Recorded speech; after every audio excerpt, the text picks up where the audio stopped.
কাফেরদের পক্ষ থেকে ইসলামের দাওয়াতকে ঠেকানোর জন্য বা প্রতিরোধ করার জন্য, নির্মূল করে দেওয়ার জন্য বিভিন্ন পন্থা অবলম্বন। এর মধ্যে প্রথমটি এবং দ্বিতীয়টি বলেছিলাম। প্রথম যে পন্থাটি অবলম্বন করেছিল কাফররা, সেটা হচ্ছে ঠাট্টা উপহাস করা। এত বেশি ঠাট্টা উপহাস করো, মজাক করো নবী সাল্লাল্লাহু আলাইহি ওয়াসাল্লামকে নিয়ে আর এই নতুন নতুন মুসলিম এদেরকে নিয়ে, যে তারা লজ্জাতে আর মুখ দেখাবার জায়গা না পায় আর ফিরে আসতে বাধ্য হয়। কিন্তু আল্লাহ রাব্বুল আলামিন যেই নূরকে পূর্ণতা দিতে চেয়েছেন, সেটা কি আর কেউ নিভাতে পারি? কারো পক্ষে সম্ভব না। ওয়া আল্লাহু ইল্লা ইউতিম্মা নূরাহু, আল্লাহ অস্বীকার করছেন, অসম্ভব যে তারা আল্লাহর নূরকে নিভিয়ে দেবে, আল্লাহর জ্যোতিকে নিভিয়ে দেবে। ইন্নাকা ফাইনাকাল মুস্তাহজিঈন, আল্লাহ রাব্বুল আলামিন ইরশাদ করছেন, হে নবী, যারা উপহাসকারী ঠাট্টাকারী তাদের থেকে তোমাকে রক্ষা করার জন্য, দ্বীন ইসলামের হেফাজতের জন্য আমি যথেষ্ট, আমি যথেষ্ট। দ্বিতীয় যে পন্থাটি কাফের অবলম্বন করেছিল তা হচ্ছে, নবী সাল্লাল্লাহু আলাইহি ওয়াসাল্লাম যখন কোরআন পাঠ করবেন, যেন কোনো ব্যক্তি মানে মুশরিকরা, তাদের কোনো ব্যক্তি যেন এই কোরআন না শোনে, কোরআন শোনায় বাধা সৃষ্টি করা, যেইভাবে হোক না কেন কোরআন শোনা থেকে দূরে রাখা। আর এতে বলেছিলাম যে এটা হচ্ছে বেদাতিরও চরিত্র, আর বেদাতিরা এই চরিত্রগুলো ওদের থেকেই নিয়েছে, কারণ বাতিলপন্থীদের চরিত্রটাতে মিল আছে। হক কথা যাতে না শোনে, যেইভাবে হোক না কেন, যে কোনো উপায়ে বিভ্রান্ত করে মানুষকে ভুল বুঝিয়ে, ভুল তথ্য দিয়ে মানুষকে দূরে রাখতে হবে হক থেকে, কোরআন সুন্নাহর কথা শোনা থেকে, জানা থেকে, শেখা থেকে। দ্বিতীয় বিষয়টি আলোচনা করতে গিয়ে আরও কিছু কথা আছে। দ্বিতীয় বিষয় হচ্ছে যে নবী করিম সাল্লাল্লাহু আলাইহি ওয়াসাল্লামের কথা কেউ যেন না শোনে, সেটা কোরআনে কারীমের আয়াতই হোক অথবা নবী সাল্লাল্লাহু আলাইহি ওয়াসাল্লামের এমনি দাওয়াতের কথা হোক, হাদিস হোক, যেন তার কাছে কেউ না বসে, তার কাছে না যায়, আর তার কথা কেউ না শোনে। এই ক্ষেত্রে কাফেরদের কিছু নেতৃস্থানীয় ব্যক্তি ছিল, তারা স্বাভাবিক যে কোনো সমাজে যারা নেতৃস্থানীয় ব্যক্তি, তারা নেতৃত্ব দিয়ে থাকে, তারাই মানুষকে হয় ভালো পথে পরিচালিত করে ভালো হলে, আর যদি খারাপ হয় নেতারা, তাহলে খারাপ পথে চালিত করে। এই জন্য আরবি প্রবাদ রয়েছে, আন্নাসু আলা দীন মুলুকিহি, জনগণ হচ্ছে শাসকদের ধর্মের অনুসারী। যেদিকে ক্ষমতা, যেদিকে শক্তি, সেদিকে জনগণ। ইচ্ছাকৃত অথবা অনিচ্ছাকৃত, অনেক সময় চাপের মুখে, আর অনেক সময় লোভে, কেউ চাপের মুখে, কেউ লোভে। জি, আন্নাসু আলা দীন মুলুকিহি, খুব গুরুত্বপূর্ণ এই আরবি প্রবাদটি। দেখেন, অনেকেই পছন্দ করে না, কিন্তু নিরুপায়, এর বিরুদ্ধে যেতে পারছেন না, কারণ ক্ষমতা তাদের হাতে। আর অধিকাংশ লোক আছে যারা 3 পয়সার কাছে বিক্রি হয়ে যাবে, দুনিয়ার স্বার্থের কাছে বিক্রি হয়ে যাবে, যেখানে লাভ সেখানে। আন্নাসু আলা দীন মুলুকিহি, যাদের হাতে ক্ষমতা আছে তাদের সাথে ভালো সম্পর্ক রাখলে এবং তাদের হ্যাঁ করলে লাভ আছে, পার্থিব লাভ আছে। সুতরাং তাদের ধর্মে বিশ্বাসী, শাসক গোষ্ঠীর ধর্মে বিশ্বাসী জনগণ। তার মধ্যে একজন কাফের নেতা ছিল, যার নাম ছিল নদর ইবনে হারিস। সে আরেকটি পদক্ষেপ নিল এই ক্ষেত্রে, যে নবী মুহাম্মদ সাল্লাল্লাহু আলাইহি ওয়াসাল্লামের কথা থেকে দূরে রাখার জন্য আরও কিছু করা যাক। সে সফর করল শাম দেশের হিরার বিভিন্ন এলাকা সফর করে সেখান থেকে জনপ্রিয় কিছু কিস্সা কাহিনী শিখে আসলো। প্রত্যেক জাতির মধ্যে কিছু জনপ্রিয় কিস্সা কাহিনী রয়েছে প্রাচীন যুগের, সেগুলি হয় ঘটেছে অথবা ঘটেনি। কিস্সা মানে জরুরি নয় যে সেগুলি ঘটেছে, কিস্সা কাহিনী 2 রকম। কিছু কাহিনী আছে যেগুলো আসলে কোনো কালে ঘটেছে, আর সেগুলিও পরম্পরা চলে আসছে, শুনে বয়ান করছেন। তার মধ্যে কোরআনে কারিমে যে কিস্সা কাহিনীগুলি রয়েছে সব কিছু সত্য কিস্সা কাহিনী। তাই ইউসুফ আলাইহিস সালামের ঘটনা কত চমৎকার ঘটনা, যদি শুরু থেকে শেষ পর্যন্ত সুন্দর করে শোনানো হয় তো ঘন্টার পর ঘন্টা মানুষ শুনবে। মুসা আলাইহিস সালামের কিস্সা যদি শুরু করে দেওয়া হয়, তার জন্ম থেকে শুরু করে হ্যাঁ, তাহলে শুনতেই মজা লাগবে। সত্য ঘটনা এগুলো, অসাধারণ ঘটনা। সুবহানাল্লাহ, কোথা থেকে কোথায় এই লোকটি পৌঁছে গেল। যেই লোকটি কূপে পড়েছিল, বাঁচার কথা না, যেই লোকটিকে যে নদীতে ভাসিয়ে দেওয়া হয়েছিল, সেই লোকটি কোথায় গিয়ে পৌঁছে গেল, তার লালন পালন কি করে হলো। সুবহানাল্লাহ, যার ঘরে লালিত পালিত, যে সবচেয়ে বড় দুশ্মন, তার ঘরে আল্লাহ রাব্বুল আলামিন তার প্রতিপালন করার ব্যবস্থা করলেন। তাহলে এই সমস্ত ক্ষমতার চাবিকাঠি আল্লাহর হাতে, সব আল্লাহ করেন। জি, কোনখান থেকে করবেন যে আপনি কল্পনা করতে পারেন না। তো অনেক কিছু শেখার আছে সব ঘটনা থেকে। সত্য ঘটনা অনেক আছে, অনেক ঘটনা আছে সত্য না মিথ্যা আল্লাহই জানে। হ্যাঁ, বহু ঘটনা আছে যে সত্য হইতে পারে, মিথ্যা হইতে পারে। আবার বহু ঘটনা আছে মিথ্যে। সাদ্দাতের ঘটনা, সাদ্দাতের বেহেশতের ঘটনা তো আমাদের দেশের বক্তারা বয়ান করেন। সাদ্দাতের নাম পর্যন্ত করেন হাদিস করতে হবে। বেহেশত তার জান্নাত তৈরি করার কথা তো দূরের কথা। জি, আর এর চাইতে পচা সরা আমাদের দেশের গাল গল্প হচ্ছে সোনাভানের গল্প। শুনেছেন কিনা এগুলো গল্প? হ্যাঁ, জি হ্যাঁ। তারপর রামায়ণ মহাভারতের গল্প, হিন্দুদের বহু গল্প মুসলিমদের মধ্যে রয়েছে। আগের যুগের আমাদের মুরব্বীরা, যারা দাদা আমলের যুগের, ওরা কি করতে জানেন? তখন তো আর টিভি ছিল না, আর তখন তো আর এসব কিছু ছিল না। হ্যাঁ, সোশ্যাল মিডিয়া ছিল না। তো মানুষ একটু বিনোদন তো করবে, আর কাজ কাম তো নেই। সকালবেলা একটু চাষাবাদ করে নিল, আর তারপরে বিকালবেলা একটু হাট বাজার করলো, আর তারপরে এসে পড়ে তার কাজ কাম নেই। লম্বা রাত ধরে শীতকালে করবে এটা কি? হ্যাঁ, তখন বই উঠানে বসে গেল, আর গোটা গ্রামের লোক জমা হয়ে গেল, আর ওদের মধ্যে একজন কিচ্ছা কাহিনী শোনাইতে পারে, ও শোনাচ্ছে সারা রাত ধরে গল্প, এমন মজার মজার গল্প শোনাইছে। এই গল্পের কিছু বই আছে, ছন্দের বই পড়ে পড়ে শোনায়, ও খায়রুল হাসার, তারপরে ও জঙ্গনামা, হ্যাঁ পুঁথি, হ্যাঁ পুঁথি, এগুলো সব পুঁথির বই যেগুলো বলছি, জঙ্গনামা, খায়রুল হাসার, এগুলো বই পুঁথির বই। জি হ্যাঁ, এইসব শোনাইতে কালে ছোট, তখন আমরা বাল্য জীবনে দেখেছি মানুষ ভিড় ভাড় জমিয়ে আছে। রেডিও গোটা গ্রামে হয়তো একটা ছিল না, তো টিভি কোথায়? তো ওই যুগে এগুলোই চলতো। কিন্তু আর না হলে কোথাও গানের আসর আছে, গান বাজনা হচ্ছে, ওখানে গানের আসরে সব, হ্যাঁ সব হাজির, ইল্লা মাশাআল্লাহ। কিছু ধার্মিক লোক দাড়ি নিয়ে বুড়া হাজির, ওর নাতি সহ। জি, বাপ বেটার নাতি সব ওখানে। এই ছিল এক শ্রেণীর লোকদের অবস্থা তখন। আল্লাহু আকবার। তো যাই হোক, এই কিস্সা কাহিনী, জনপ্রিয় কিস্সা কাহিনী, জি, যেগুলি শুনলে মানুষ মেতে উঠবে, এইসব শিখে আসলো। যেগুলো তাদের রাজাধিরাজা যুগে যুগে ছিল, তাদের সম্পর্কে বর্ণনা করা হয়ে থাকে সেগুলি, যেমন রুস্তুমের কাহিনী সামদেশে, তারপরে ইসফেন্দিয়ারের কাহিনী, এইরকম বহু কিস্সা কাহিনী। হ্যাঁ, পারস্য ইতিহাসের বহু এরকম কিস্সা কাহিনী রয়েছে। জি, এসবগুলি শিখে আসলো।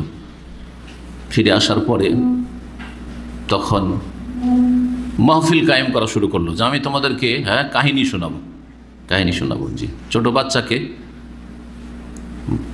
বাচ্চাকে ঘুম দেওয়ার জন্য, ঘুম পাড়াবার জন্য এই ঘরে কাহিনী শোনাই। দেখেছেন না? দেখেন এগুলো আর শুনেছেন? হ্যাঁ, খুব কাহিনী শুনতে মজা লাগে।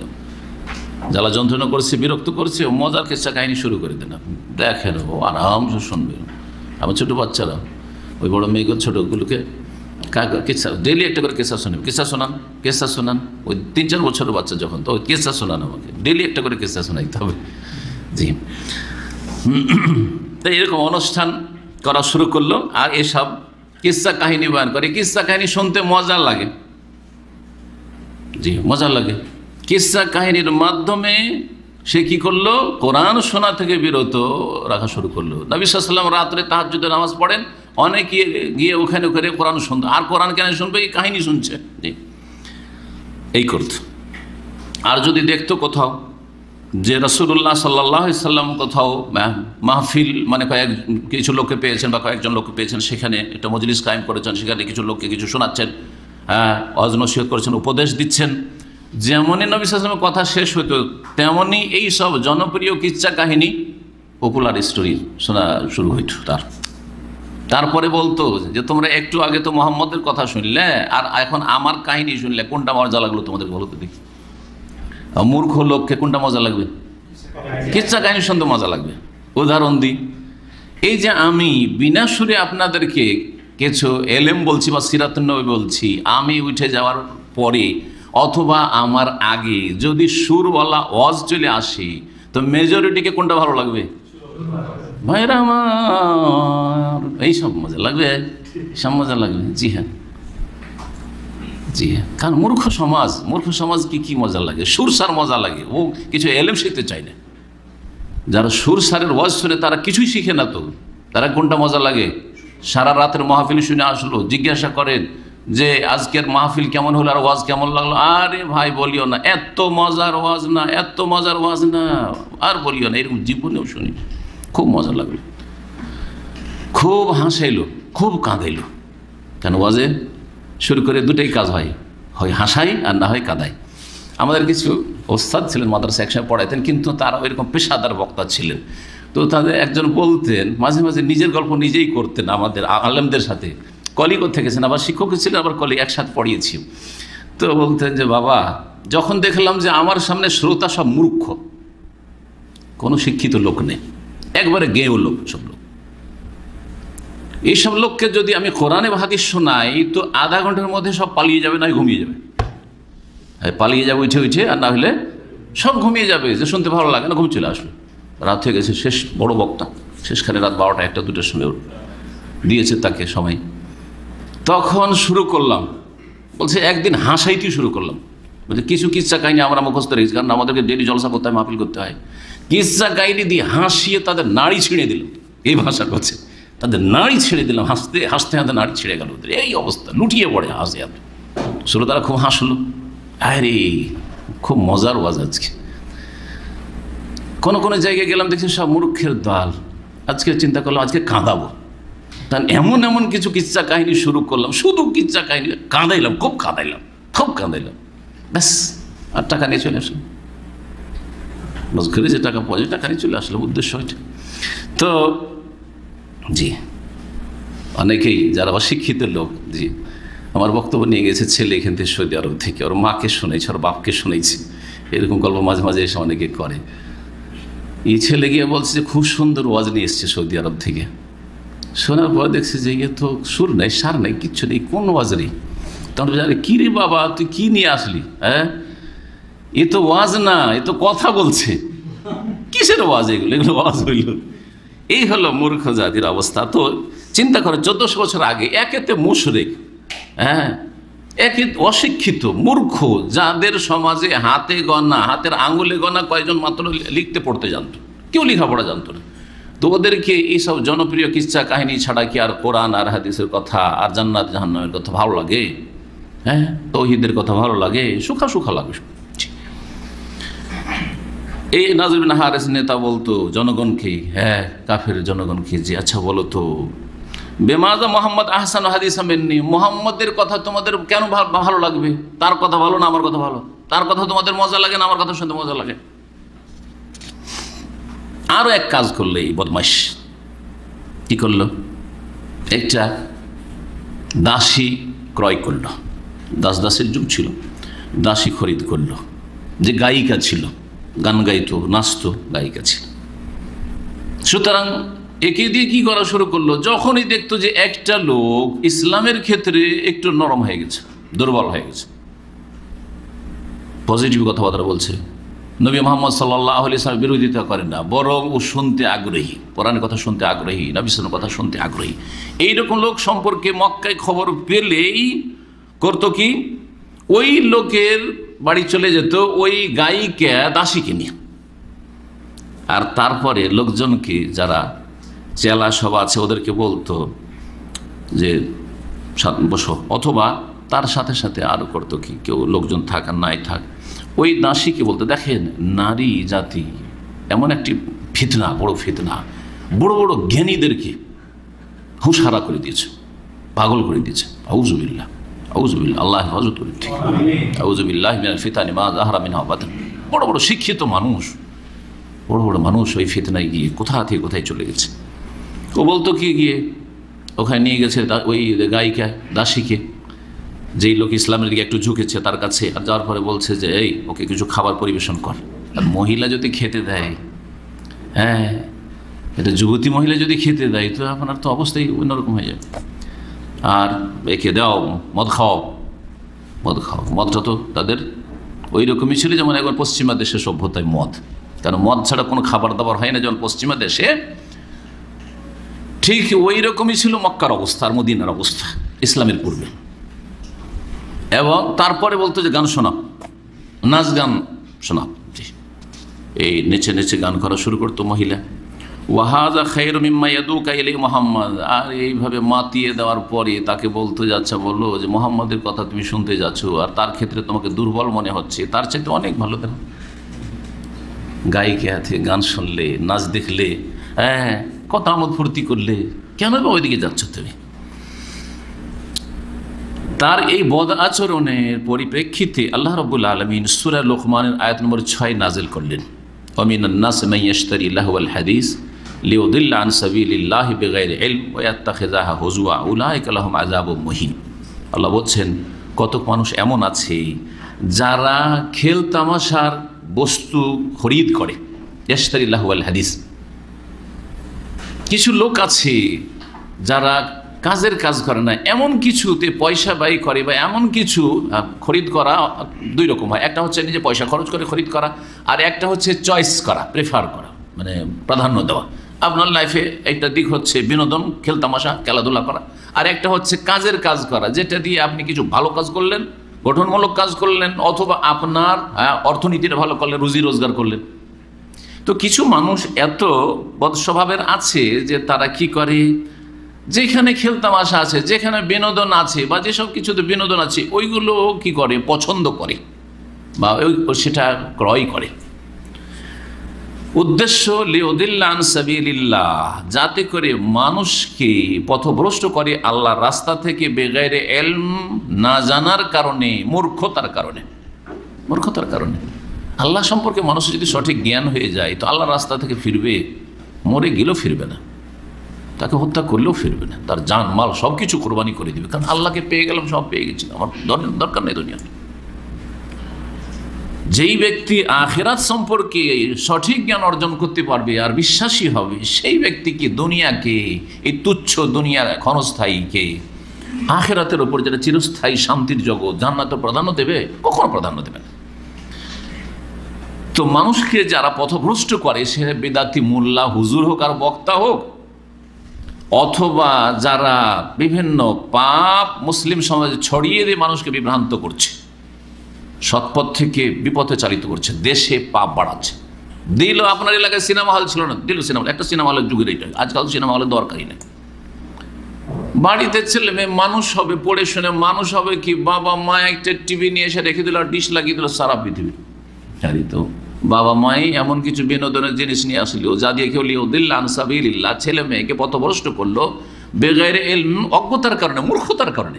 মূর্খ যে আমার ছেলেগুলো যে মানুষ হতে পারবে না, আর ছেলেগুলো যে কয়েক ঘন্টা দিনে লস করবে লেখাপড়া না করে, আর যেটা সামলানো সম্ভব নয়, এটা বুঝলো না, মূর্খতা।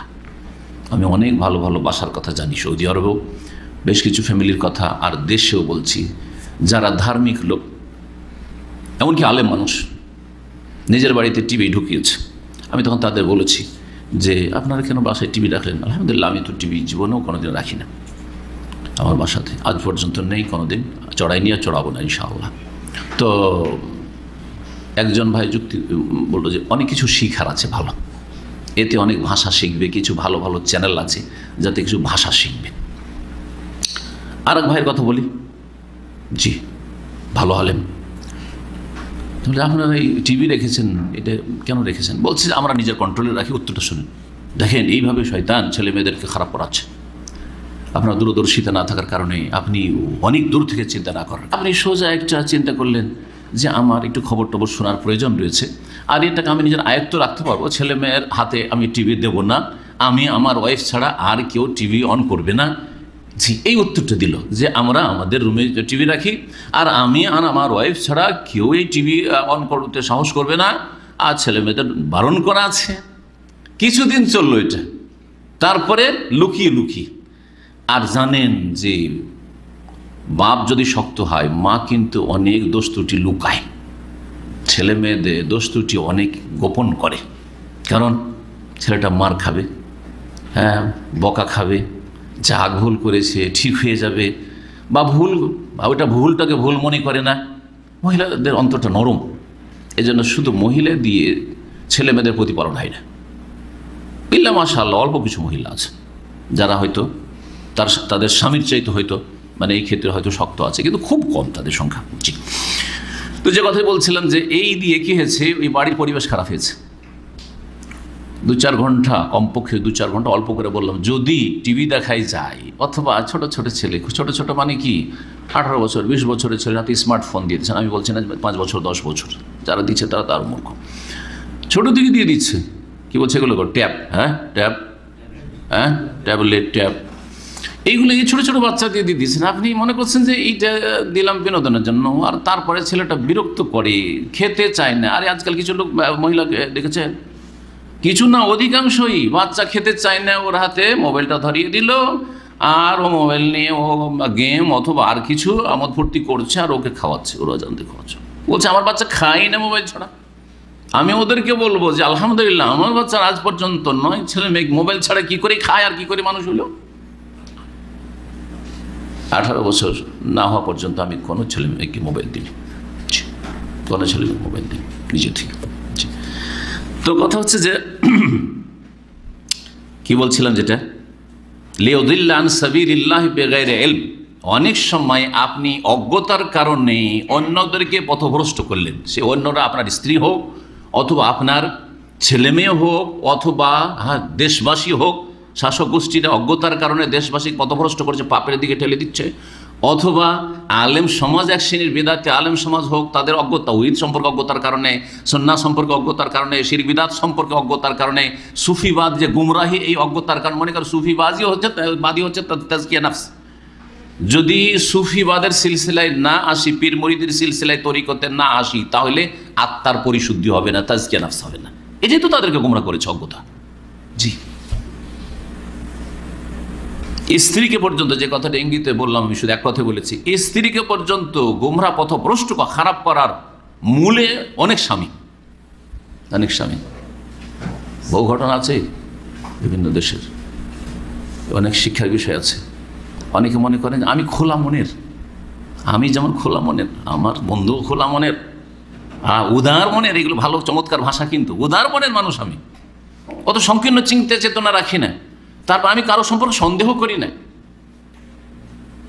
স্ত্রী বড়ই পর্দানাশীল, বড়ই দিনদার, বিয়ে করে নিয়ে আসলো দিনদার ফ্যামিলি থেকে।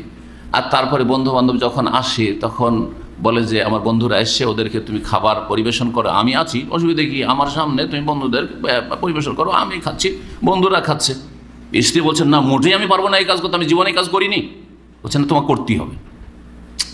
মুশকিল, একদিন দুদিন এই করতে করতে কত শক্ত হয়ে থাকবে, স্বামীকে রাজি করতে হবে, সেও নরম হয়ে গেল। আর তারপরে ওইভাবে পরিবেশন করা শুরু করলো, খেতে দেওয়া শুরু করলো। এই বন্ধু যে শয়তানের শয়তান, তখন এখান থেকে চান্স নেওয়া শুরু করলো, নজর পড়লো, কুদৃষ্টি পড়লো, আর তারপরে তার অন্তরে পাপ ঢুকলো, শয়তানি ঢুকলো। যখন বন্ধু থাকে না, তখন চলে আসে, এসে নক করে। ধীরে ধীরে একটা খাতির হয়েছে, খাওয়াইতে মানে ওই যে একটা আড় থাকে নারী পুরুষের, ওইটা দূর হয়ে গেছে, প্রাচীরটা দূর হয়ে গেছে, ওপেন হয়ে গেছে।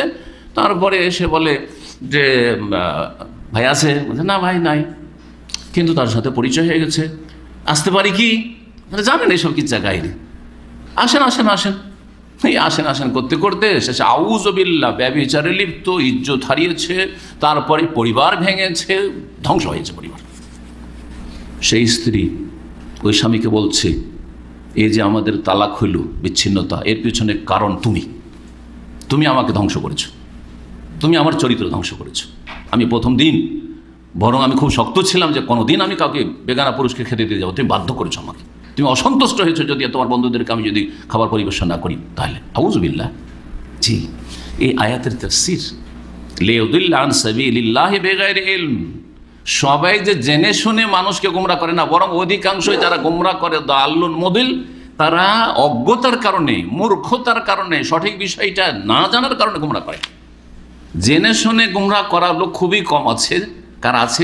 পেট পূজারী, যারা এক শ্রেণীর পেট পূজারী আলেম আছে, ধর্ম ব্যবসায়ী আছে, পেট পূজারী ধর্মের নামে রাজনীতিকারীরা আছে, যারা রাজনীতি করে। তারপরে পেট পূজারী আপনার পীরেরা আছে। অনেক সময় তাওহীদ সুন্নাতের কথা জানার পরেও মিলাদ করা ছাড়বে না, কারণ এটা ইনকাম সোর্স। কোরআন খানি বক্সানো ছাড়বে না, কারণ ইনকাম সোর্স। তাবিজ ব্যবসা ছাড়বে না, কারণ ইনকাম সোর্স।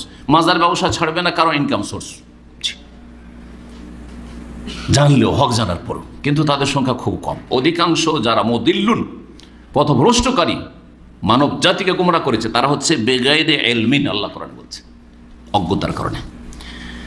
ওয়াত্তাখিযাহা হুজুয়া, আর তারা আল্লাহর দিনের কথাকে বা নবী করিম সাল্লাল্লাহু আলাইহি ওয়াসাল্লামের বাণীকে নিয়ে তারা উপহাস করে থাকে।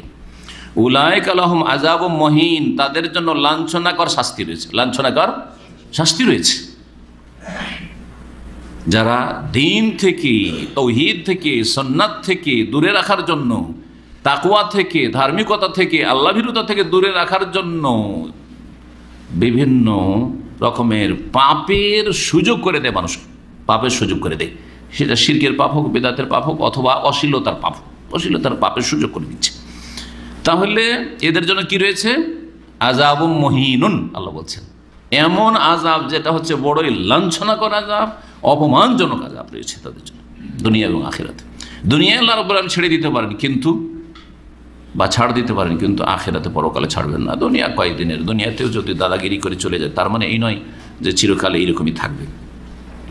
তৃতীয় যে পন্থাটি অবলম্বন করেছিল মক্কার কাফের মুশরিকরা নবী করিম সাল্লাল্লাহু আলাইহি ওয়াসাল্লামের দাওয়াতকে ঠেকানোর জন্য, সেটা ছিল মানুষের মনে সংশয় সৃষ্টি করা এবং অপপ্রচার চালানো, ইসলামী দাওয়াতের বিরুদ্ধে প্রোপাগান্ডা করা, অপপ্রচার।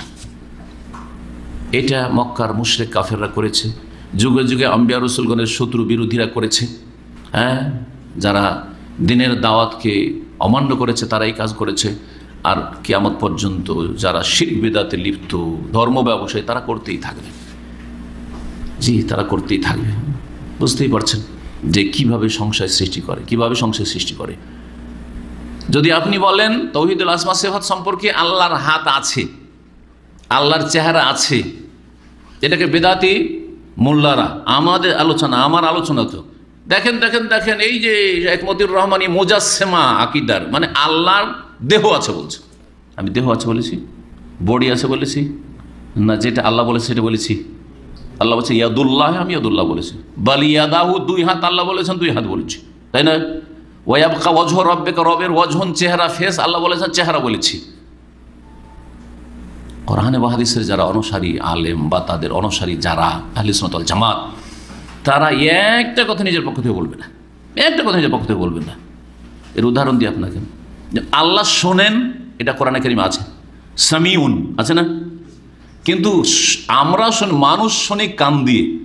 এই আল্লাহর কানের কথা কোনো আয়াত হাদিসে নেই। সুতরাং কেউ যদি আপনাকে জিজ্ঞেস করে বা আমাকে জিজ্ঞেস করে আল্লাহর কান আছে নাকি, তো কি বলবো? জানি না।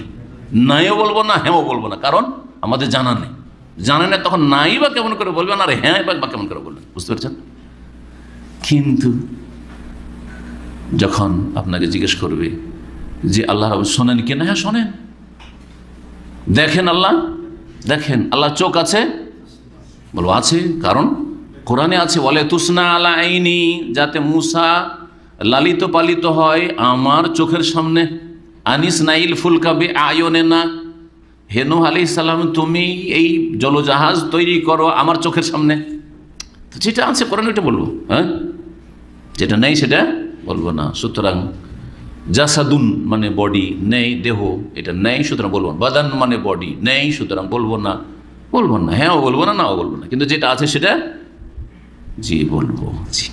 কিন্তু বিদআতপন্থীরা জনগণকে বিভ্রান্ত করে, দেখো হাত বলে দিচ্ছে, চোখ বলে দিচ্ছে, চেহারা বলে দিচ্ছে, পা বলে দিচ্ছে, তার মানে সে বলছে যে আল্লাহ নাকি আমাদের মতোই। আউযুবিল্লাহ। জি, এই প্রভাকাণ্ডা নতুন নয়, আজকের বেদাতীদের নয়। ইমাম ইবনে তাইমিয়া রাহিমাহুল্লাহ যখন সামদেশে মুজাদ্দিদ সংস্কারক তার যুগের, সেই যুগে কোনো একজন, তার নাম ইবনে বতুতা, বলে এই নাম না বললে হয় না, ইবনে বতুতা ইসলামের বড় একজন পর্যটক, সারা পৃথিবী ওই যুগে ঘুরেছে। সে মরক্কো থেকে, আফ্রিকার পশ্চিম থেকে বেরিয়ে একবারে চীন পর্যন্ত গেছে, কারণ চীনের পরে জাপান টাপানের হদিস ছিল না।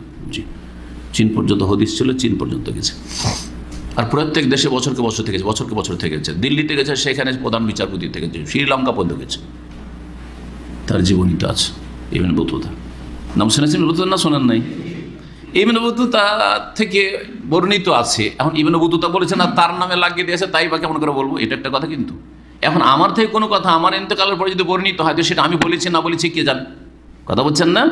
ইবনে বতুতাকে বর্ণিত যে আমি দামেস্কে গেলাম, আর গিয়ে জুমার দিনে পৌঁছিলাম, তো জুমার খুতবা দিচ্ছেন ইবনে তাইমিয়া, আর ইবনে তাইমিয়া যখন খুতবা দিচ্ছেন রাহিমাহুল্লাহ তাআলা, খুতবা দিচ্ছেন, খুতবা দিতে গিয়ে বললেন যে আল্লাহ প্রথম আকাশে নেমে আসেন যেমন আমি মেম্বারের এক সিঁড়ি থেকে আর এক সিঁড়িতে নেমে আসলাম। নাউজুবিল্লাহ, মাআযাল্লাহ।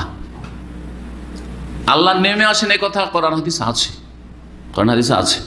প্রথম আকাশে প্রতি রাতের শেষ তৃতীয়াংশে নেমে আসেন, কিন্তু আল্লাহর নেমে আসা কার মতো? আল্লাহর মতো, আমাদের মতো। আমরা যখন ওপর সিঁড়ি থেকে নিচের সিঁড়ি নামলাম তো ওপর সিঁড়ি খালি। আল্লাহ যখন কি বলছে আরশ আজিম কুরসি থেকে নেমে আসেন প্রথম আকাশে, তার মানে খালি, এটা বলবো না, এটা বলবো না। যখনই বলবো ওই দিক শূন্য, এখানে নেমে আসেন, তখন আল্লাহকে সৃষ্টির সাথে কি করলাম? তুলনা করলাম। আর যদি বলি জানা আল্লাহ নামেন না, আল্লাহ রহমতে নেমে আসে, তাহলে বিকৃতি ঘটার অপব্যাখ্যা করলাম। কোনোটাই করবো, অপব্যাখ্যাও করবো না, আর কারোর সাথে তুলনাও করবো না আসমা সিফাতের ক্ষেত্রে। কিন্তু এই এলেমগুলি কি বিদাতীদের কাছে আছে? নেই তো, জি, মিথ্যা অপবাদ দিয়ে থাকে। তো মক্কার মুশরিকরা এই কাজটি, বিশেষ করে মুশরিক নেতারা এই একটি পন্থা অবলম্বন করেছিল নবী করিম সাল্লাল্লাহু আলাইহি ওয়াসাল্লামের দাওয়াতকে একেবারে মুছে দেওয়ার জন্য বা নির্মূল করার জন্য, কি মানুষের অন্তরে সংশয় সৃষ্টি করা, সন্দিহান করে দেওয়া। জি, পেরেশান থাকবে ওরা, ঝামেলায় যাবো না, বাধ্য ঝামেলা। হ্যাঁ, আর কি করা? অপপ্রচার চালানো, প্রোপাগান্ডা করা, জি, উল্টো পাল্টা কথাবার্তা, মিথ্যে অপপ্রচার করা, যার কোনো হদিস পর্যন্ত নেই যে মোহাম্মদ সাল্লাল্লাহু আলাইহি ওয়াসাল্লাম এরকম কথা বলছেন অথবা এরকম করছেন। আরে জানো জানো, আরে মোহাম্মদ আমাদের দেবদেবীকে গাল দিচ্ছে, আরে তোমাদের বাপ দাদাকে পর্যন্ত গাল দিচ্ছে। কোন গাল দিয়েছেন? বরং কোরআন আল্লাহ নিষেধ করেছেন, ওয়ালা তাসুব্বুল লাযিনা মিন দুনিহি। কিন্তু মক্কার কাফের নেতা সবাই এই কথাই বলতো, ইয়াসুব্বু আলিহাতানা, আমাদের দেবদেবী মাবুদকে গাল দিচ্ছে। কত খারাপ মানুষ যে মাবুদকে গাল দিতে পারে। জি, মানুষের শত্রুতা করলে কি না করে। সুবহানাল্লাহ, সুবহানাল্লাহ। একসময় গ্রামে ছোটকালে বাস করেছি। আমার আব্বা একা ছিলেন, আর অন্য বংশের লোকের প্রভাবশালী ছিল। আমাদের কাছের বংশের লোকেরা একটু দূরে, তো বিভিন্ন জায়গায় ছড়িয়ে ছিটিয়ে। পর্দা আমাদের বাড়িতে এত শক্ত পর্দা যে পাশের বাড়ির কোনো সাবালক ছেলে বা লোক আমাদের বাড়িতে ঢুকবে। ওই যুগে যখন পাকা বাড়ি ছিল না, তখন দেয়াল বাড়ি, তখন সেই যুগে ছোট্ট আমরা, কোনো একটা পাশের বাড়ি একটা যুবক ছেলে 15-16 বছরের ছেলে আমাদের বাড়িতে ঢুকবে, উঠানে ঢুকবে, এটার কোনো উপায় ছিল না। এত কড়া একটা শাসন ছিল, পাবন্দি ছিল। কেউ যদি চলে গেছে, আমাদের দেশের স্বভাব কি গ্রামে গঞ্জে আছেন ভাই, দিয়ে হাঁটতে লেগেছে, কেন কোথায় যাচ্ছ তুমি? বসার জায়গা নেই, বাইরে একটা বেঞ্চ কিন্তু রাখা থাকতো সবসময়, যাতে এই কথা না বলতে পারে যে কোনো বসার জায়গা নেই, বাইরে বেঞ্চ, একটা বারান্দা আছে, বারান্দায় বেঞ্চ আছে, বসো ওখানে।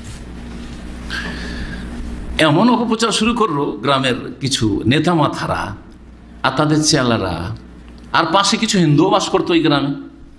একদিন আমি মদিনা থেকে গিয়েছি, তো মদিনার ছাত্র, বড় হয়ে গেছে তখন। এমন অপপ্রচার চালিয়েছে, হিন্দুদের কাছে একটা বিরূপ ধারণা ছিল আমাদের সম্পর্কে, ওদের পরিবার সম্পর্কে। ওই হিন্দু মহিলাগুলি আমাদের বাড়ি ঢুকতে চাইছে, যে আমি মদিনায় থাকি, আর মদিনার কথা শোনার পরে হিন্দুরাও তো খুব মদিনা মক্কা এগুলো শ্রদ্ধা করে এমনি। তো আমাদের বাড়িতে মহিলাগুলো ঢুকতে চাইছে, এসে বলছে যে ভাই তোমাদের বাড়ি কি ঢুকতে পারবো? কেন ঢুকতে পারবে না?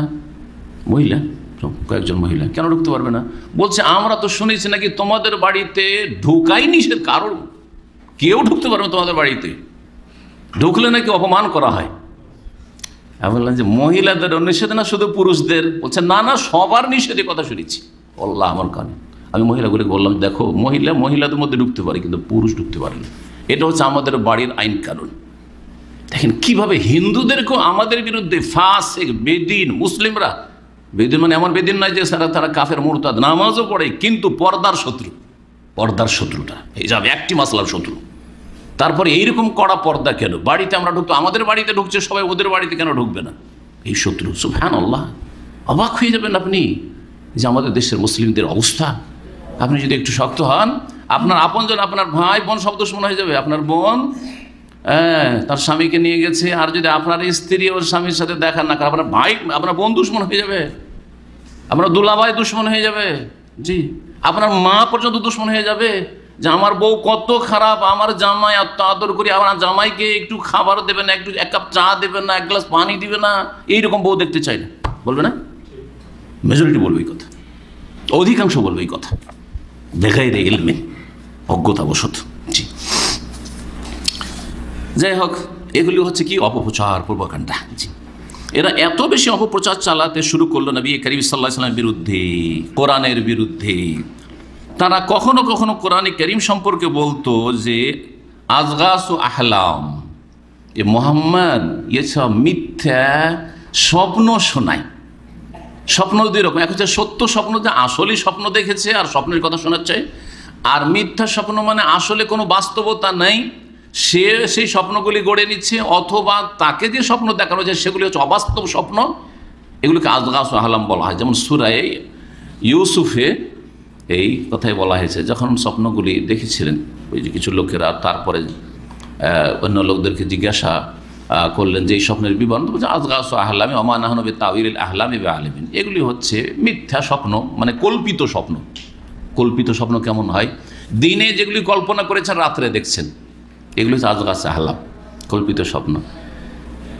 যখন একটা যুবক বিয়ে করতে চাইছে, একটা যুবক বিয়ে করবে, একটা মেয়েকে প্রস্তাব দিচ্ছে, হারাম না জায়েজ উদাহরণ না দিয়ে একটা মেয়েকে প্রস্তাব দিচ্ছে, আর বিয়ের কথাবার্তা হয়তো শুরু হয়েছে বা কিছুটা চলেছে, বা দেখে এসছে মেয়েটাকে, এখনও বিয়ে করবে কিনা কোনো কিছু ডিসাইড হয়নি, আর তারপরে রাত্রে স্বপ্ন দেখা শুরু করেছে, আর স্বপ্নে দেখছে যে আমার বিয়ে বরযাত্রী নিয়ে চলে গেছি, আর তারপরে বিয়ে হয়ে গেল, আর তারপরে বউর সাথে দেখা সাক্ষাৎ হইল, আউযুবিল, সব দেখে ফেললো।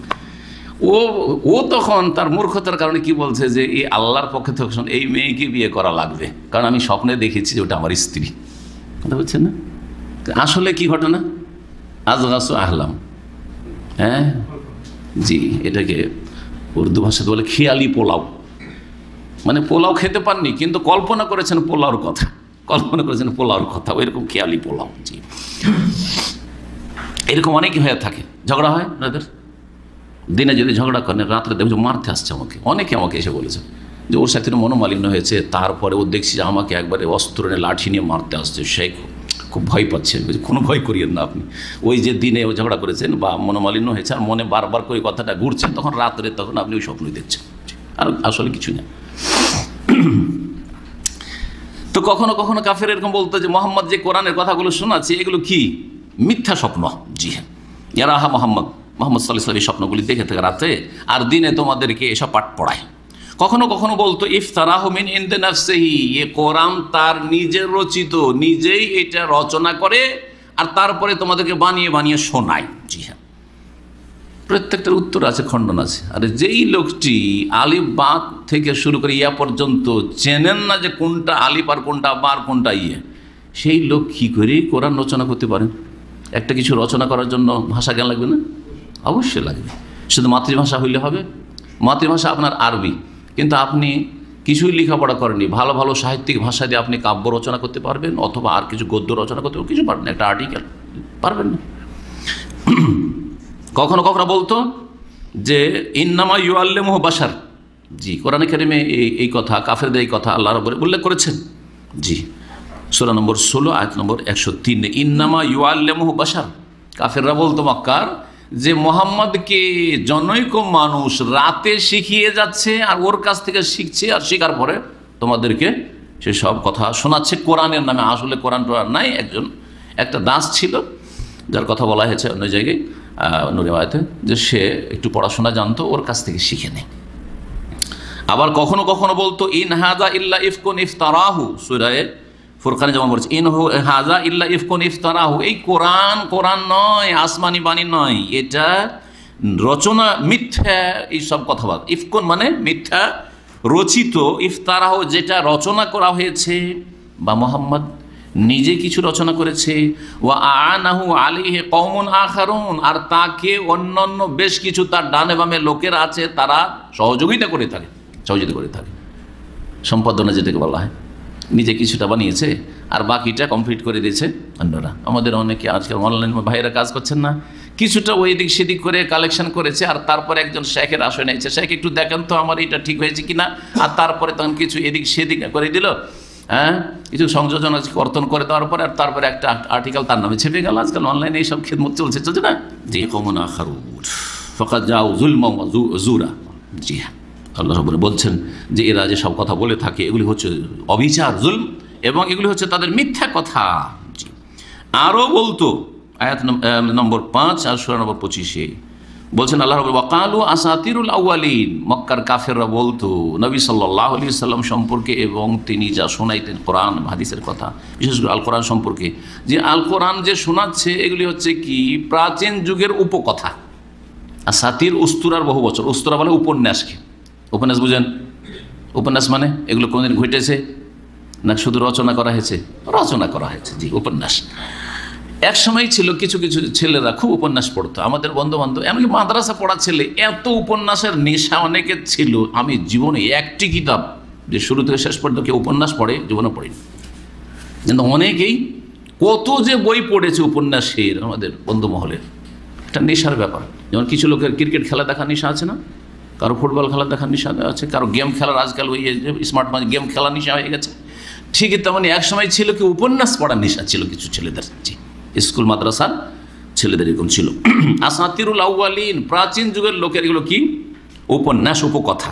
ইকতাতাবাহা, যেগুলি মুহাম্মদ লিখিয়ে নিয়েছে, ফাহিয়া তুমলা আলাইহে, সেটা তাকে লিখে দেওয়া হচ্ছে, সকাল বিকাল লিখে তাকে দেওয়া হচ্ছে যে এগুলো তুমি শুনাইবে, আর ওইটাকে সে ধর্ম আর কোরআন বলে শোনাচ্ছে। আবার কখনো কখনো মক্কার কাফেররা, এগুলো হচ্ছে অপপ্রচার, হ্যাঁ, তারপরে মিথ্যা অপবাদ দেওয়া, তারপর সংশয় সৃষ্টি করা। মোহাম্মদ কোরআন বলছে কিন্তু এগুলো তো আসলে প্রাচীন যুগের উপন্যাস, হ্যাঁ শুনছি, এগুলো তো নাকি ও নিজেই রচনা করছে, ওকে নাকি কেউ পাঠ পড়িয়ে দিচ্ছে, ওকে নাকি কেউ শিখিয়ে দিচ্ছে, ইত্যাদি ইত্যাদি। এগুলো নাকি ও সব মিথ্যা স্বপ্ন শোনাচ্ছে। আবার কখনো কখনো বলতো ইন্নাল্লাহু জিন্নান আও শায়তানান, মোহাম্মদের সাথে একটা জিন আছে, ওকে জিন বশ করেছে। জিন সওয়ার হওয়া বুঝেন তো না, বুঝেন না? জিন নামে কথা বলে কোনোদিন দেখেননি, শোনেননি? হ্যাঁ, মনে হয়েছে সব যে ঠান্ডা দেখেছেন না, জীবনেও কোরআন পড়তে জানে না, কোরআন পড়েইনি জীবনে, আর এত সুন্দর তেলাওয়াত করছে। আমি শুনেছি একসময় কোনো শুদ্ধ তেলাওয়াত জানে না, এত সুন্দর তেলাওয়াত করছে, অবাক। তেলাওয়াত কে করছে? ওই জিন তেলাওয়াত করছে, কিন্তু ওর গায়ে সওয়ার হলো, আওয়াজ চেঞ্জ হয়ে যায়। যখন জিন আসে তখন ওর আসল যে ভয়েসটা ছিল ওইটা থাকে না, তখন জিন অন্য রকমের আওয়াজ হয়ে যায়। তো বলতো যে মোহাম্মদের সাথে এক জিন আছে, শয়তান আছে, যে এই কোরআনের কথাগুলি নিয়ে নেমে আসে, যেমন জিন শয়তান জ্যোতিষীদের কাছে এসে থাকে।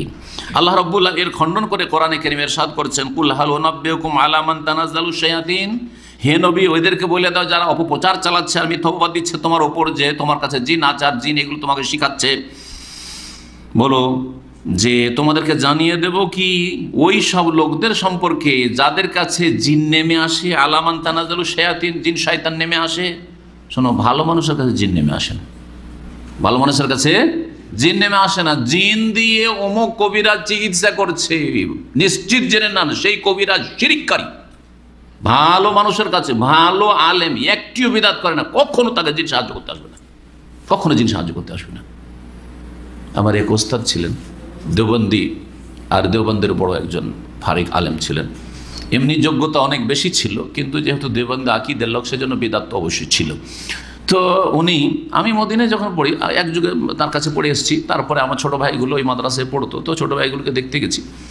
তো ওস্তাদের সাথে দেখা অনেক দিন পরে, সালাম দেওয়ার পরে বলছে যে আমি চিকিৎসা করি, আইনিয়া দিয়ে জিনের চিকিৎসা করি, আর জিন ডেকে নিই, জিন আসে। তো আমি বললাম তো আপনার জিনগুলোকে একটু দেখান। তো বলছেন না, সাবালক দেখতে পাবে না। কে দেখবে? বলছেন নাবালক দেখতে পাবে। কে দেখবে? নাবালক দেখতে পাবে। তার দু চারটা জিনের নামও বলল ওই আমার ওস্তাদ এককালের দেওবন্দি। তো নাবালক কে? বলছে আপনার ভাই হচ্ছে জাকারি, 8 নম্বর ভাইটার নাম জাকারি, এখানে 9 নম্বরটা থেকে গেছি এককালে। তো 8 নম্বর জাকারিয়া তখন ওই মাদ্রাসায় পড়ে, এক নাবালক তখন ওই 6-7-8 বছরের। বলছে যে জাকারিয়াকে বলেন ও আইনাতে দেখবে, ও দেখতে পাবে, জিন দেখতে পাবে। ও জিনকে ডাকলো, এক জিনের নাম আমার সামনে ডাকলো, ইসমাইল আজাও, আর তার সাথে একটা কিছু পড়লো। তাই আমি বললাম একটু কি পড়লেন ওটা শুনেবেন। আমি তো মদিনে পড়ছি, তখন তো কিছু বুঝি এখন, আর ওই ছোট নাই এখন। তো তোকে বলছি আপনি যে দোয়াগুলি পড়লেন এটা আমাকে একটু শোনাবেন। বললেন অসুবিধা নেই, শোনাবো, কিন্তু তুমি দেখতে পারবে না কিন্তু জিনকে। আমি বলছি অসুবিধা নেই। বলছে আয়নার সামনে যদি দাঁড়িয়ে থাকো তাও দেখতে পাবে না, জাকারিয়া দেখবে, তুমি দেখতে পাবে না। বলছে ঠিক আছে, কিন্তু আপনার ওই দোয়াটা শুনতে চাই আমি। ও আল্লাহ, বলছি আল্লাহর কসম করে বলছি, দোয়া আমাকে শোনাইল। তাতে বড় শিরক নেই, কারণ বেরলবি নয়, এবং ভালো একজন বেরলবিদের বিরুদ্ধে তিনি তর্ক করেন, তিনি মোনাজারা করেন, তর্ক বহস করেন। তো কিন্তু দেখলাম যে ওসিলার বিদাত আছে। ওসিলা ধরে সেই দোয়াটা পড়ছে, যে বানানো দোয়া, কোনো হাদিসের দোয়া নয়, বানানো দোয়া, যাতে ওসিলা ধরছে। হ্যাঁ, ইব্রাহিমের ওসিলায়, মুসা আলাইহিস সালামের ওসিলায়, ঈসা আলাইহিস সালামের ওসিলায়, অমুকের ওসিলায়, তমুকের ওসিলায়, এভাবে তার ওসিলায় আল্লাহ তুমি অমুক অমুক অমুক জিন যারা আমাকে সাহায্য করো। এখন বলেন মানুষের ব্যক্তিকে ওসিলা ধরা জায়েজ না হারাম? সুন্নাত না বেদাত? বেদাত। আর এমন বেদাত যেটা হচ্ছে শিরকের চোরা রাস্তা। কারণ শিরকটা কিন্তু এইভাবে শুরু হয়েছে, প্রথম ওই ব্যক্তিকে ওসিলা ধরা হয়েছে, আল্লাহর কাছে চেয়েছে যে আল্লাহ তুমি দাও, কিন্তু অমুক ওলির ওসিলাই, খাজা বাবার ওসিলায় আল্লাহ তুমি দান করো, বড় পীরের ওসিলায়, আব্দুল কাদের জিলানীর ওসিলায় আল্লাহ তুমি দান করো। এটা হচ্ছে প্রথম শিরকের পদক্ষেপ, কিন্তু এটা শিরক না, এটা বেদাত। এই বেদাত করতে গিয়ে তখন অজ্ঞতার কারণে, তৌহিদ সুন্নাত সম্পর্কে মূর্খতার কারণে, আর ঈমান দুর্বল হওয়ার কারণে, আর শয়তান তো সবসময় বিভ্রান্ত করতে আছে।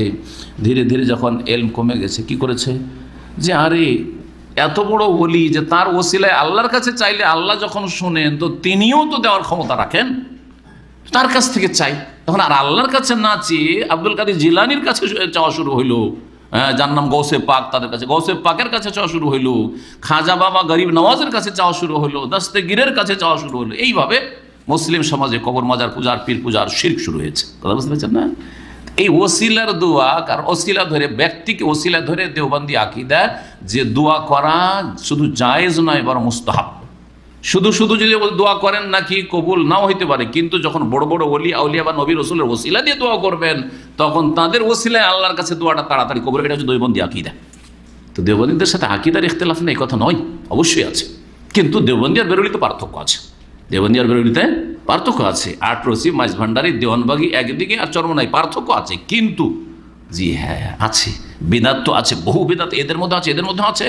এমনকি তাদের কিতাব থেকে যে আলোচনাগুলি করা হয়েছে, প্রমাণ স্পষ্ট যে তাতে অজান্তে হোক আর জানতে হোক বড় বড় শিরক আছে, আর ইসলাম বিরোধী, আকীদা বিরোধী বড় বড় কথা আছে। জি, তো এটা আমার বাস্তব জীবনের ঘটনা। এইভাবে জিনের সাহায্য নিয়ে, তো জিন অতক্ষণ সাহায্য করবে না যতক্ষণ পর্যন্ত আপনি শিরক না করবেন, বা কমপক্ষে বেদাত না করবেন।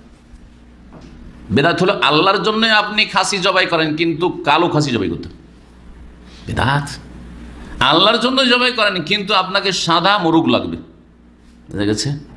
আল্লাহর জন্য জবাই করাইল, কিন্তু আপনাকে এই মোরগটা জবাই করে কি করতে হবে, এই রক্তটা দফন করে আসতে অমুক জায়গায়, অমুক পুকুরে দুধ চিনি দিয়ে আসতে হবে। বলছে হয়তো আল্লাহর জন্য, কিন্তু পুকুরে কেন দুধ চিনি? শয়তানের জন্য, জিনের জন্য এটি। জি হ্যাঁ।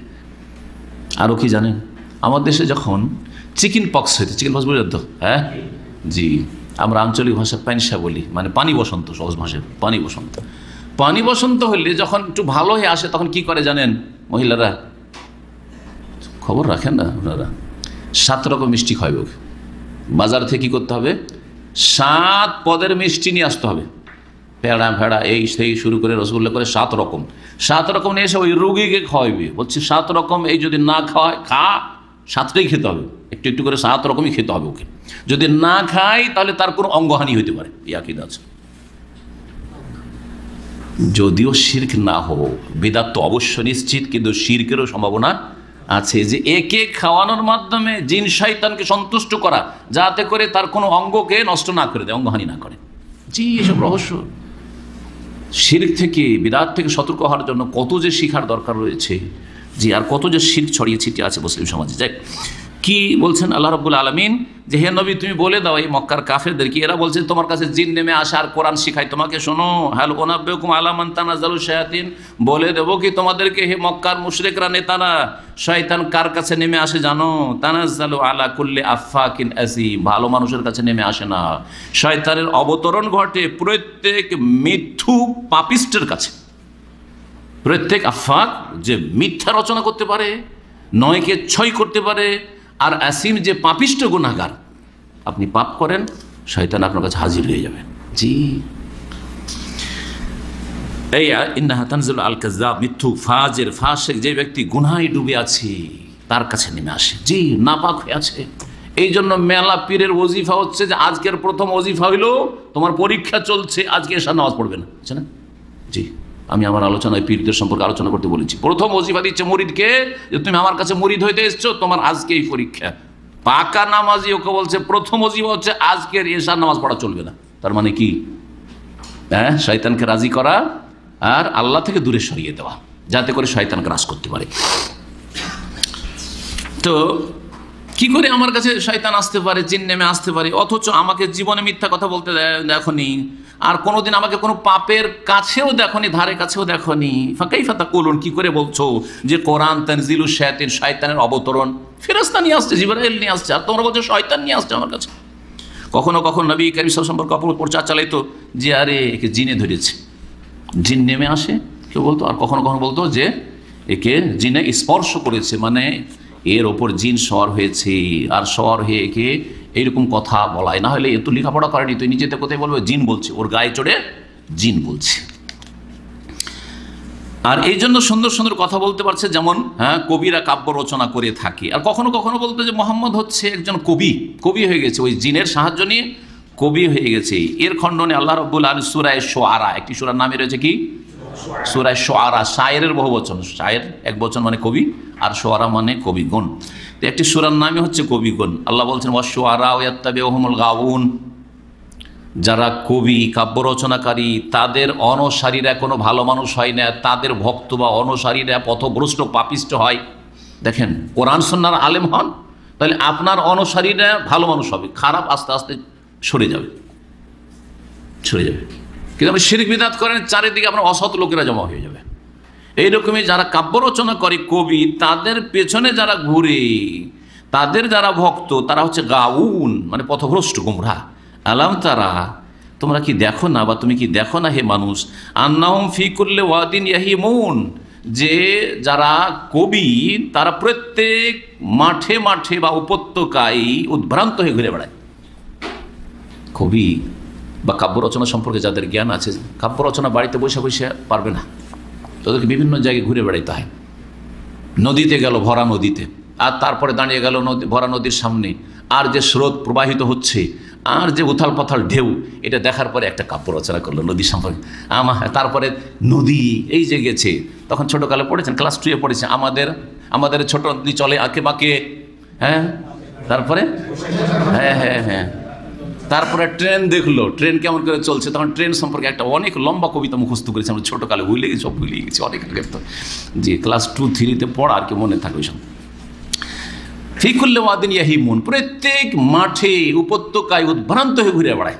জি, কবিরা একটা সুন্দরী রমণীকে দেখলো, তারপরে ওর মাথা থেকে পা পর্যন্ত স্টাডি করে একটা কাব্য রচনা করে দিল। হ্যাঁ, ওর চুলগুলি কেমন, হ্যাঁ, ওর রূপ চেহারা কেমন, ওর শাড়িটা কেমন, তার আঁচলটা কেমন, তার হাঁটনটা কেমন। এগুলি হচ্ছে কবিদের চরিত্র। ভালো মানুষেরা হইতে পারে, কোনোদিন ভালো মানুষ হয় না, ইল্লা মাশাআল্লাহ, ইল্লা করেছেন আল্লাহর উপরে, ব্যতিক্রম অল্প কিছু। ওয়ান্নাহুম ইয়াকুলুনা মা লা ইয়াফআলুন, আর কবিদের চরিত্র হচ্ছে যা বলে তা করে না। ভালো ভালো কথা বলে, কিন্তু তারা ওই ভালো কথার কাছে নেই। নীতি এই যথা তথা বলো সদা সব কথা, বলো সদা সৎ কথা আছে না, বিদ্যাসাগরের, যে ছোটকালে মুখস্থ করেছি, বাল্যপাঠে আছে। কিন্তু দেখেন, এখন কাছে থেকে যদি দেখেন যে এই নীতি এই যথা তথা বলো সদা সৎ কথা, মিছা কথা বড় দোষ, করিও না বৃথারোষ, লোভ মোহ মহপাপ, হ্যাঁ, শেষে হয় অনুতাপ। কিন্তু দেখা যাচ্ছে লোভেরও শেষ নাই আর মিথ্যারও শেষ নাই। আউযুবিল্লাহ, বোঝা গেছে? আল্লাহ বলছেন, আল্লাহ এমনি বলেন ওয়ান্নাহু, তিনি সৃষ্টি করে, তিনি জানেন কবিদেরকে যে ওদের চরিত্র কেমন হবে আর কেমন তাদের কেমন হয়ে মরলো। ওয়ান্নাহুম ইয়াকুলুনা মা লা ইয়াফআলুন, কবিরা যা বলে তা করে না, অন্যের জন্য বলে। পেশাদার অধিকাংশ বিদাতি বক্তাদের অবস্থা এরকম, তাদের পার্সোনাল লাইফ যদি দেখেন, বড় বড় কথা কিন্তু কাজের বেলা কিছু নেই। আউযুবিল্লাহ, যদি এই চরিত্রের বক্তা হয় তাহলে তাদেরকে দিয়ে আল্লাহ জাহান্নামকে প্রথম উদ্বোধন করবেন। আছে না হাদিসে যে এক শ্রেণীর আলেম সমাজকে দিয়ে, বক্তাদেরকে দিয়ে কি করবেন? জাহান্নামকে উদ্বোধন করা হবে। কারি হাফেজদেরকে দিয়ে উদ্বোধন করা হবে। হ্যাঁ, জি হ্যাঁ। আর ওই ধনী ব্যক্তিদেরকে দিয়ে উদ্বোধন করা হবে, বা 3 শ্রেণীর লোককে দিয়ে যে জাহান্নাম উদ্বোধন করা হবে, হাদিসে রয়েছে। ওয়ান্নবী, যারা যে কথাগুলি বলে সেই কথা আমল করে না। ফাহাদিহি সালাসু খাসাইস তাসবিহা শুআরা, কবিদের এই 3টি বৈশিষ্ট্য, তাদের ভক্তরা খারাপ লোক হয়, ভালো মানুষ হয় না। দ্বিতীয় হচ্ছে যে তারা বিভিন্ন উপত্যকায় উদ্ভ্রান্ত হয়ে ঘুরে বেড়ায়, আজকে এখানে কালকে ওইখানে, কোথায় গুহায় গেল, কোথায় পাহাড়ে গেল, পর্বতে গেল, ওইখানে গেল সেখানে গেল, এই করে ঘুরে বেড়ায় উদ্ভ্রান্ত হয়ে। আর তৃতীয় চরিত্র হচ্ছে যে বলে বড় বড় কথা আর কাজের বেলা কিছু নেই। জি, তাদের কাজকর্ম কথার বিপরীত। নবী করিম সাল্লাল্লাহু আলাইহি সাল্লামের চরিত্র শুরু থেকে শেষ পর্যন্ত, হে মক্কার মুশরিকরা তোমরা দেখো, 3টির একটিও পাবে না। নবী সাল্লাল্লাহু আলাইহি ওয়াসাল্লামের চারিদিকে যে লোকগুলি জমা হয়েছে প্রথম ইসলাম করা, সবগুলি জাহিলিয়াতের যুগ থেকেই সবচেয়ে ভালো মানুষ মক্কার। আবু বকর, উসমান, সুবহানাল্লাহ, উসমান হযরত বলছেন যখন তার বাড়িকে ঘেরাও করলো বিদ্রোহীরা আর তাকে হত্যা করবে, পানি পর্যন্ত খেতে দিচ্ছে না, মসজিদের নামাজ পড়তে আসতে দিচ্ছে না, তখন ওয়াল্লাহি, আল্লাহর কসম করবে, মা জানাইতু ফি জাহিলিয়াতিন ওয়ালা ইসলাম, আরে জাহিলি যুগে যখন কাফের মুশরিক ছিলাম জন্মসূত্রে, তখনও জিনা করি, আর ইসলামে আসার পরে তো কোথাও না। তাহলে ফাবেমা তাকতুলুনি, আমাকে কেন খুন করবে? আর আমি একজন মুসলিম, আমি মুরতাদও না, তাহলে আমার রক্ত কি করে হালাল হইতে পারে তোমাদের জন্য? তাহলে বোঝা গেল যে কত ভালো মানুষগুলি নবী করিম সাল্লাল্লাহু আলাইহি ওয়াসাল্লামের পাশে দাঁড়িয়েছিলেন। চিন্তা করেন, খাদিজা রাদিয়াল্লাহু তাআলা নারীদের মধ্যে মক্কার সবাই জানতো যে একজন ভদ্র মহিলা, ভালো চরিত্রের মহিলা, সুবহানাল্লাহ। তারপর আবু বকর সিদ্দিক রাদিয়াল্লাহু তাআলা জাহিলিয়াতের যুগ থেকে বড়ই দানশীল ছিলেন, বড়ই দানশীল ছিলেন, এবং হালাল খেতেন, হারাম খেতেন না জাহিলিয়াতের যুগে। ভালো ভালো মানুষগুলি তার পাশে, খারাপ মানুষ তার পাশে নয়।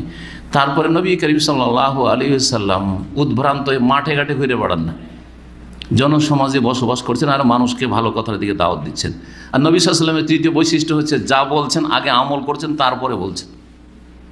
কোনোটাই তো নেই। তো তুমি নবীকে শায়ের, হ্যাঁ কবি কি করে বলছো? নবী কবির চরিত্র নেই নবী করিম সাল্লাল্লাহু আলাইহি ওয়াসাল্লামের মধ্যে। তো নবী করিম সাল্লাল্লাহু আলাইহি ওয়াসাল্লামের চরিত্র সম্পর্কে বলছেন লেখক সেজন্য যে নবী করিম সাল্লাল্লাহু আলাইহি ওয়াসাল্লামের মধ্যে এই খারাপ চরিত্র কোনোটাই নেই, বরং তার যে দাওয়াতের মৌলিক বিষয় সেটা হচ্ছে এক, রবের দিকে, সৃষ্টিকর্তার দিকে আহ্বান করছেন, এক আল্লাহর মনোনীত দিনের দিকে আহ্বান করছেন, একটি সরল পথ সিরাতে মুস্তাকিমের দিকে আহ্বান করছেন, এবং তিনি যা মানুষকে বলছেন তা পালন করে দেখাচ্ছেন। সুতরাং তাকে যদি তোমরা কবি বলো তাহলে তোমরা মিথ্যা কথা বলছো। এখানে আজকের আলোচনা শেষ করি, এরপরে ইনশাআল্লাহ তাআলা চতুর্থ তাদের পন্থা নবী করিম সাল্লাল্লাহু আলাইহি ওয়াসাল্লামের দাওয়াত বা ইসলামের দাওয়াতকে ঠেকানোর জন্য, সেটা হচ্ছে তর্কে জড়ানো। তর্ক শুরু করো আর তর্ক করে মানুষকে বিভ্রান্ত করার চেষ্টা করো। ইনশাআল্লাহ তাআলা বিস্তারিত এই বিষয় নিয়ে আগামী সপ্তাহগুলিতে আলোচনা হবে। ওয়া জাযাকুমুল্লাহু খাইরান। সুবহানাকাল্লাহুম্মা ওয়া বিহামদিকা আশহাদু আল্লা ইলাহা ইল্লা আনতা আস্তাগফিরুকা ওয়া আতুবু ইলাইক।